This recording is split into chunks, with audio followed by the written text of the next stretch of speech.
Earlier on in this bulletin, we discussed the effect of the mass exodus of health workers on Nigeria's malaria control efforts. However, many have also argued the positive sides of the outpouring of Nigerians abroad in search of greener pastures. They say the practice considerably impacts on the economy of Nigeria, with 4% contribution to the gross domestic product by Nigerians in the diaspora. Dr. Andrew Neven is a frontline global economist, partner and chief economist with PwC Nigeria, and having done considerable research into this subject, he joins us now for his perspective. Great to have you, sir, and a very warm welcome to Newsday. Let's get straight into it.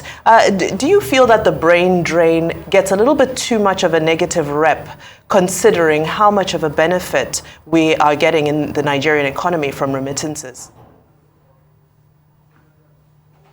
Well, we wrote the paper in 2019 that said that the diaspora remittances had a bigger impact on the economy than oil. It continues to be true. We have been saying the diaspora is a great asset, perhaps one of the greatest assets Nigeria has. We're very supportive of the efforts of NIDCOM and the fantastic chairwoman, Mrs. Abiki Debere. So the diaspora is really making a huge difference to Nigeria, and that's why we wrote the paper. At the time that we put it out in 2018, people were not talking about the impact of the diaspora, but it just continues to get bigger and bigger and bigger. Well, besides the numbers, there's considerable gain in the long run, in the sense that the reasons for which people decide to leave the country might actually force their departure might actually force the government to address those issues based on their departure. Can you shed more light in that aspect, and if you think that will actually be the case at this time? Well, no, absolutely. I think it's already happening. So when we wrote the paper in 2018, we talked about the diaspora as an economic force. But now the diaspora is becoming a political force. And how is that happening? Well, one of the mechanisms is the federal government of Nigeria, and really every state that I talk to about this, they all now have diaspora commissions. The diaspora commissions want to create diaspora funds. So, for example, back to Ondo, back to Edo, Ekiti State, Abia are well along on this. So they want to create this diaspora fund. Well, of course, the diaspora is only going to invest in its state of origin or at the national level if it feels like its funds are being well managed. So you need transparency, you need good governance, you need to be private sector led. So we're already seeing that happening, where the impact of the diaspora is not just an economic force, but it's also starting to be a political force. And I really think over the next 5 or 10 years, you're going to see the impact it has on the entire nation, very positive impact on the entire nation. Absolutely, and we see the numbers growing, the remittance numbers growing as well, rivaling, the numbers of the national budget. Do you feel that the Nigerian government is taking full advantage of some of the benefits that the remittances can be used to impact national development and growth? Is enough being done? And if not, what more can be done? Well, of course, most of the remittances are to support your family and friends, and education, food, housing. Many diaspora members are building houses around Nigeria, which supports the livelihoods across the nation. And we don't want to change. I don't think any government wants to change that. But I was discussing before, the government, both at the national and subnational level, now wants to create these funds and attract it for more systematic investment. And I think that's a great thing. There are models around the world that have done that. India has been very successful at that, both at the national level, but particularly at the state level, in having organized diaspora funds.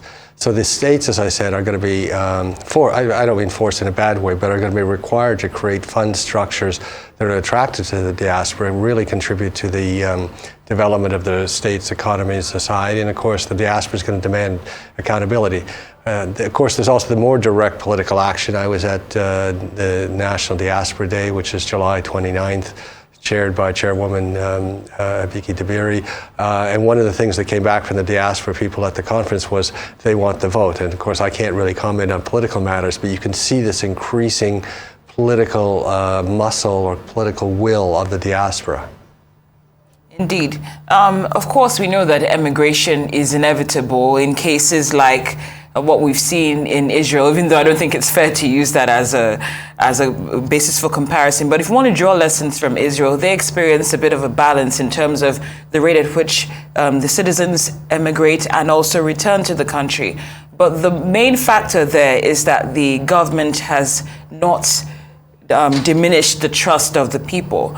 Now, when we have a scenario like what we have in Nigeria, where trust is non-existent at best between the government and the people, how do we ensure that those who actually leave and could be bringing back great intellectual resources actually feel like, or get an incentive to come back when that trust has been taken for granted and does not exist? Well, I think the willingness of the diaspora to return is a very good barometer of, as you say, the trust that the society, that the government is building in the nation. I mean, the diaspora want to return. Everyone I talked to in the diaspora, if they had the right opportunity, would return. I remember I came to the country in 2008. There were many people that returned in 2005, 2006, 2007, really believed in the development of Nigeria. There was another wave around 2010, 2011, 2012. And in many cases, these people have been disappointed. The economic development hasn't been there, the social development hasn't been there, but they still want to come back. So I think that the willingness of diaspora with skill sets and capital and connections and knowledge is the willingness for them to return is a very good barometer for the government of how good a job it's doing. And I actually think the government should be measuring it. But as you say right now, that trust in the return is not there, and so we have a net exodus. But I think it could become balanced like they have Israel. It could become a net inflow, in fact, because people I know who are Nigerians who are abroad, they want to come back under the right conditions. Now, earlier we spoke about the different forms of remittances. Of course, we have those who are sending money to family and friends. And then, you know, we look at the level where we're looking at state funds being created. What's the private sector doing to leverage off of this huge influx of money into the economy? Well, I don't think that the private sector is organized in a way to do this. I mean, the private sector will play its role in setting up these funds. I think the funds, whether they're at the state level or the federal level, will have to be run by trusted private sector actors. The banks obviously want to be involved in the and other financial players in the remittance market tap into that huge flow for obvious reasons there. But there isn't yet an organized private sector involvement of it. I mean, we'll see as the federal government brings out its Diaspora fund over the next little while. I think it's almost ready. We'll see how that's organized. I expect you'll find that most of the board members, for example, come from the private sector, which is going to be a great movement forward on that. And of course, we know in this country that when the organized private sector gets together to have accomplish something, for example, like the COVID response, you know, we can get a very good result on that. So I expect as this develops, we'll see the really big private sector actors right at the forefront of making sure the diaspora is contributing to the nation. Now, of course, the numerous factors that, you know, fuel emigration, five of which, or the top five is, you know, cases of better opportunities, the state of insecurity, need to provide a better future for one's children, requirement of further education, and poor governance in the country. Of course, we do know that people have this desire to return, but based on the significant rate at which they are emigrating, in between that time of their departure and return, how do we cushion the transition point to make sure that it's not as huge a blow as what is being felt in some areas, like what we're seeing happening in the case of the malaria efforts? Well, I think people need to remember there are numbers of them. I mean, at the end of the day, a very small number of people are migrants. I mean, globally, it's about 3%. I think in Nigeria, the last number I read, if I have it correctly, about 1.8% of this nation has left the country. People born in Nigeria residing in some other country. So these are not huge flows. The problem we have is, you know, we have 7 million babies born a year in Nigeria. We have tens of millions of young people that require education. The issue is not people leaving for the diaspora. The issue is, are we investing in the young people we have? We have more than enough brain power both to supply the diaspora, the remittances, the connectivity to the rest of the world, and also supply our domestic needs. We simply need to educate and invest in these young people. But of course, right now, the government is choosing to do something different. I mean, it's choosing the FOIL subsidy. I mean, and every time we turn around, every few weeks, the number of the FOIL subsidy is going up by $1 trillion naira. I can't even remember the number now, 6 trillion, 7 trillion. I'm judging this week for PwC's media awards we've done for 10 years in a row. There's another very good article that talks about the smuggling of FOIL out of the country into neighboring countries because of the because of the differential there. So instead of investing in our young people to fulfill, for example, nurses to help combat malaria, the decision's made that we invest in a FOIL subsidy that benefits other nations. And the net result is we're not educating enough young people. But the reason for this has nothing to do with the diaspora flow. As I said, it's minuscule compared to the number of young people we have that we need to require education and skills so they can contribute to the development of Nigerian society. Very well said. And globally, we're seeing nations, developed nations, first world nations, currently everybody's scrambling to try and protect the most vulnerable of their society and cushion them through, one of the toughest seasons that we've seen in recent times.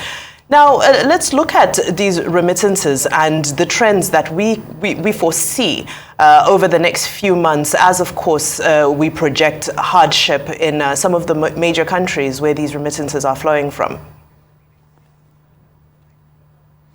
Well, it's hard to project. I mean, part of the difficulty is with the numbers here. So, for example, during the COVID, the World Bank said that remittances had declined from about 24 billion in 2019 to 18 billion in 2020 because of COVID and the reduction in salaries.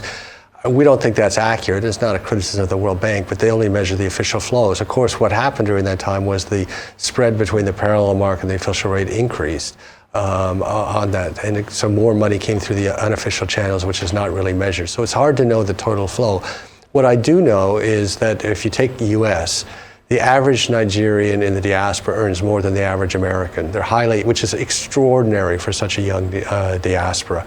They're very well educated. They have more undergraduate and graduate degrees than the average American population. And hence they have very good jobs. This is not like, not to be critical, but Bangladesh, where you have workers from Bangladesh who go to the Middle East to build buildings at low wages.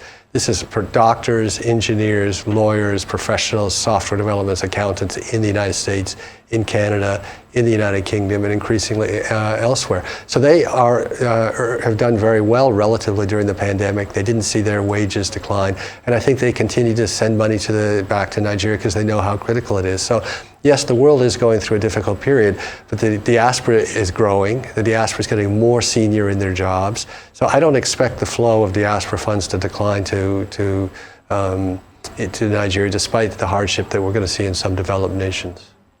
Right, and I'm glad you spoke about, Nigerians, for example, being some of the most well-off in the American diaspora, in America's diasporans. But let's look at this in the context of development, because the trade-off for Africa at the moment, remittances are great, but surely developmentally having these minds, having these skill sets domestically is a far bigger win for the economy than these dollars that are flowing in. Absolutely, but that's why we put out the paper just 2 weeks ago that says, in fact, the right economic strategy for Nigeria is to export brains, export services into high value added global value chains. But this is different than the diaspora. This is exporting brains from Nigeria while the people remain in Nigeria. So let me give you an example. There's an amazing woman, Amal Hassan from Kano, techno entrepreneur in Nigeria. Her company, Outsource Global, has more than 1,000 seats which export BPO services, legal services, accounting services, software development services to Canada, to Japan, to the United States, to the United Kingdom, and I'm sure that list is growing. She created this company herself. Her company, her people are earning FX for Nigeria, and they're staying in Nigeria. So the paper we put out in September says that's what we need to scale. I mean, there's 28 million software developers in the world. That number is going to 45 million in 10 years. We need about probably between 1.5 and 2 million of those software developers who remain in Nigeria, earn money for Nigeria, spend their money here, build houses here, support their parents, frequent the bars and restaurants, support Nollywood. That is the only viable economic strategy. Nigeria is not in a position in the medium term to export physical goods. We all understand the challenges with the ports. We understand the challenges with the roads, with the electricity. We are not competitive in physical goods. We are competitive in exporting high value added services because we're doing it already. And Amal Hassan and Outsource Global is not the only, there are other examples. And there's also individuals. I'm sure you know people who, as an individual, have inserted themselves into global value chains. So someone reached out on LinkedIn the other day. It turned out to be a gentleman from Kano who does artificial intelligence work as an individual for a Canadian telecoms company. What an amazing story. That is what we need to multiply. And then we're going to find our own economy here really boom. So we'll have the benefit of exporting brains from Nigeria while people remain in Nigeria, combined with the power of the diaspora. So let me give you another example.